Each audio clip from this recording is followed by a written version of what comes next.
I want to tell you about something that happened with me and my big ex a long time ago, and how you might be able to learn something from this. Now, in order to really understand the story, you need to know at least a couple things about what happened. So, me and my big ex, we had met in high school. We were together for about 7 years. We broke up 3 times. Got back together 2 times. The last time we really broke up, it was because it became very clear to me that we, we're not compatible with one another. That's a story for another day, but we're better off not being together. With all that being said, she still felt a lot of affection towards me. How do I know this? We'll get into that. The very last time that we broke up, she jumped into a rebound relationship again. Big surprise, right? But she jumped into a rebound relationship again. 2 weeks later, the two of them had gotten engaged. Rebound relationship, red flag right there, huh? And I believe they did get married, actually. What happened is, after we broke up for that last time, I decided, okay, she's not good for me for a variety of different reasons. Doesn't mean she's a bad person, just not the right one for me. And so I went on my own way and worked through some of my own issues and figured out how to date and all that sort of stuff. But about 2 years later, I was going through this time where I just felt like, okay, I need to get right with some folks that I'm not right with. She was on the list. I looking back, I had grown enough to see where my shortcomings were, what her dissatisfactions in our relationship were, and I just wanted to, apologize for some things that I had unknowingly brought to the table in our time together. And so I just reached out to her and basically said, hey, just, hope you're doing really well. I think I saw you were getting married or did get married or something like that, or are getting married. Hope it's working out really well. Just wanted to say I'm sorry for these things when we were together. At the time I wasn't very connected to my emotions.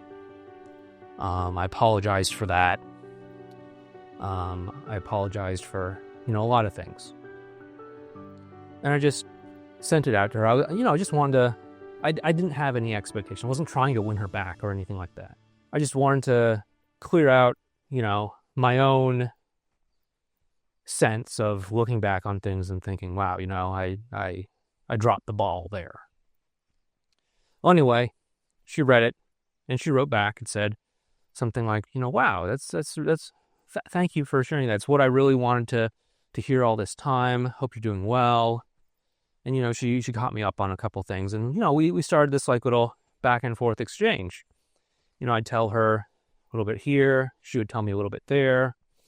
And basically, pretty soon, it became pretty clear that she was starting to reignite certain feelings for me again. She started telling me that she was having dreams about me, that, she saw me in a dream wearing certain things that she found very attractive, etc., etc. And at this point, I kind of knew where this was heading, but I didn't want to go there personally. I mean, I guess I could have kept pushing it and saw where this would go. In my mind, she was a married woman at this point. And I knew that she had issues with fidelity, with being loyal. I actually cheated on me how many times, right? So what's going to make her not cheat on her husband? And I didn't want to be that guy anyway. I didn't want to break up a marriage. I didn't want some, angry, jilted husband, losing his mind and coming after me. That's when I just kind of stepped back. But I did try to be friends with her, honestly, I had no outcome in mind. I wasn't trying to make anything happen. But, it just shows that, hey, a lot of this work that you can put in on yourself when it comes to the advanced relational skills, when it comes to the mindset stuff, like in like what used to be called emotional freedom, and before that it used to be called the compatibility code. As you can tell, I've had a few naming issues with things, but I've simplified it all, and now we have pretty much everything under one course called New Beginnings. But anyway, it's in there. It just shows that stuff really works. Like, if you can just work through your own issues, you're going to come across a lot better. You're going to connect a lot better. Maybe if I'd really pushed it, maybe if I really wanted to, maybe if I was willing to become that guy, I could have broken up, whatever she had with this other rebound guy, engagement, wedding, I don't know, marriage. But it just shows you that the way that you bring yourself to the interactions can have a huge effect on how somebody perceives you. It's not just about no contact. It's not just about what you text them. It's not just about attachment styles. It's about, are you willing to show up as the best version of yourself? Are you willing to put in the work to get past your shortcomings as much as you can? I mean, we're all imperfect. None of us have got it all figured out.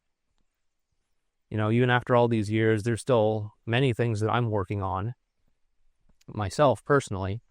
But, I like to think that I've come a long way from where I was. I'd like to think that I've grown and that I've become more emotionally available, and that I'm not that closed off, anxious, shy, timid person that I once was. And I guess she saw that to some degree. And I don't know.